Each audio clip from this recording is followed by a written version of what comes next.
Gather round and gather round, for I shall tell of a classic old story, one of terrors and spookiness, of a man that trembles on his own thoughts, left alone, called the Raven.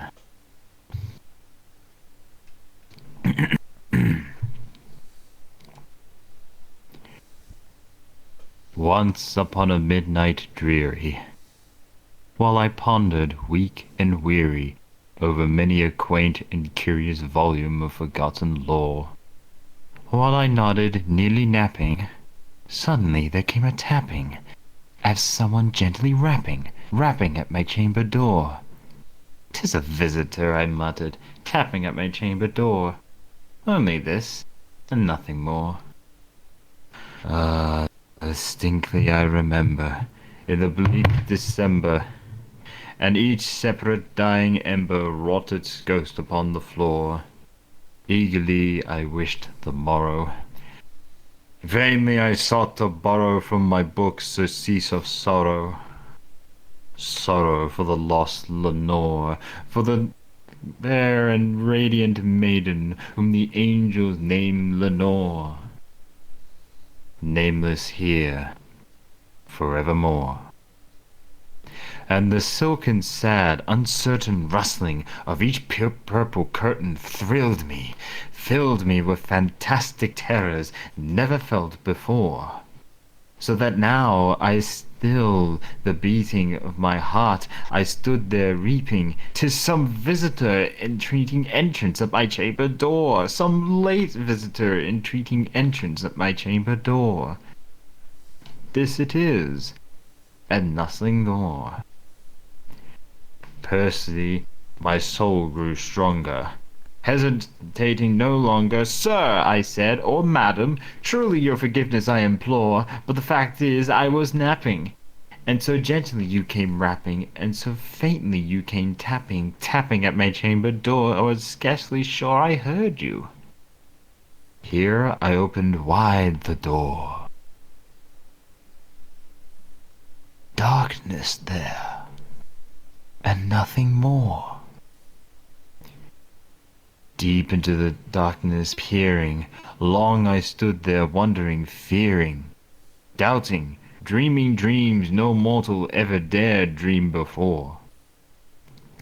But the silence was unbroken, and the stillness gave no token, and the only word there spoken was the whispered word, "Lenore."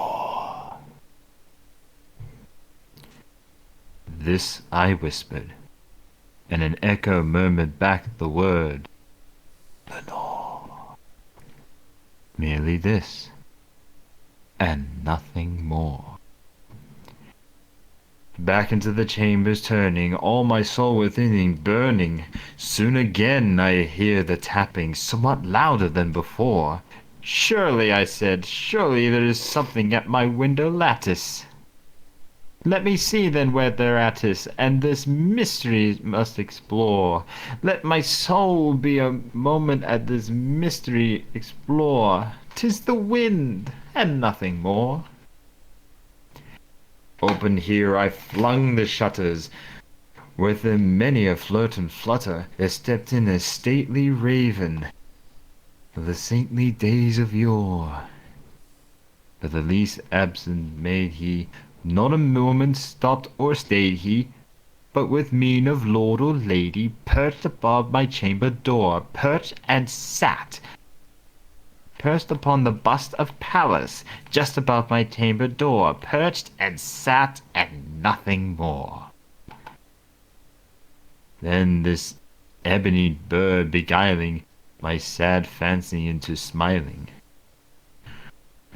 But the grave and stern decorum of the continent it wore, though thy crescently shore shaven, thou, I said, art sure no craven. Ghastly, grim, and ancient raven, wandering through the nightly shore, tell me, what thy lordly name is on the night plutonium shore. Quoth the raven, nevermore. Much I marvelled this ungainly fowl heard discourse so plainly, though this answer little meaning, little relevance bore.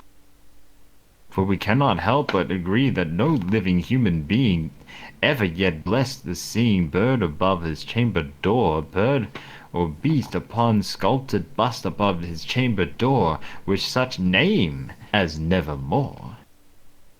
But the raven sat lonely on the pallid bust, spoke only that one word, as if its soul in that one board it did outpour.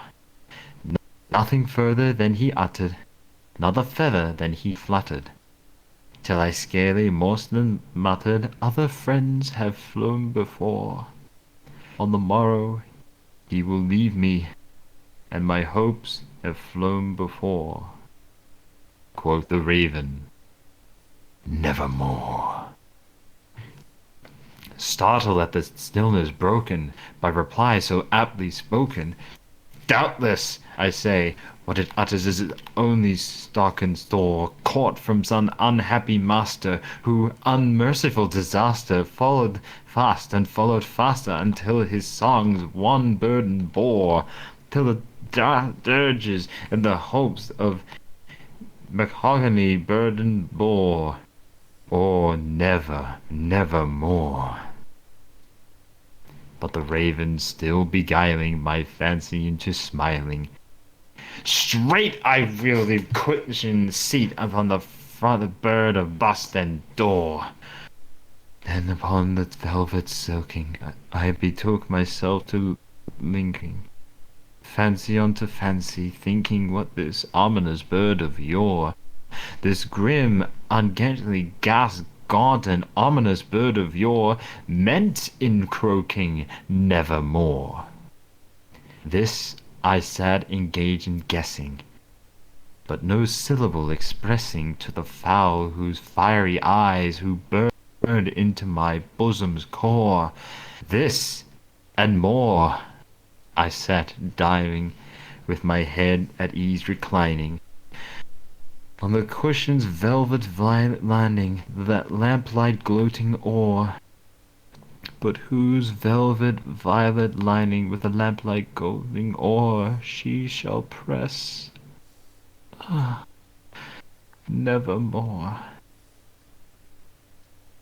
Then methought the air grew denser, perfume from an unseen censer, swung by seraphim whose footfalls chinkled on the tiled floor. Wretch, I cried, thy God had sent thee here, by the angels had sent thee this respite and the Valentine, for thy memories of Lenore. Quaff, oh quaff this kind nepenthe, and forget this lost Lenore.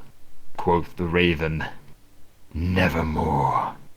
Prophet, I said, thing of evil, prophet still, a bird or devil, whether tempest sent or whether tempest tossed thee to the shore, desolate, yet all unslanted, on this desolate land unchanted, on this home by horror haunted, tell me truly, I implore, is this Blum a garland?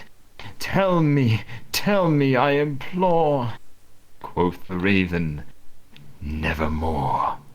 Prophet, I said, thing of evil, prophet still, if bird or devil, by the heavens that bends above us, by the gods we both adore, tell this soul with sorrow laden, if within the distant Aidenn it shall clasp a saintly maiden, whom the angels name Lenore, clasp a rare but radiant maiden, by the angels named Lenore. Quoth the raven, nevermore. By that word or sign of parting, bird or fiend, I shrieked upstarting, get thee back into the tempest at the nice plutonium shore.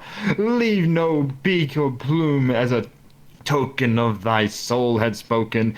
Leave none less unbroken. quit thy bust above thy door, take thy beak out my heart, and take thy form off my door. Quoth the raven, nevermore. And the raven, never flitting, still is sitting on the palace just above my chamber door. And his eyes have all the seeming of a demon's. There is dreaming, the lamplight gloating o'er him, steaming through the shadows upon the floor. And my soul from that shadow that lies floating on the floor shall be lifted nevermore.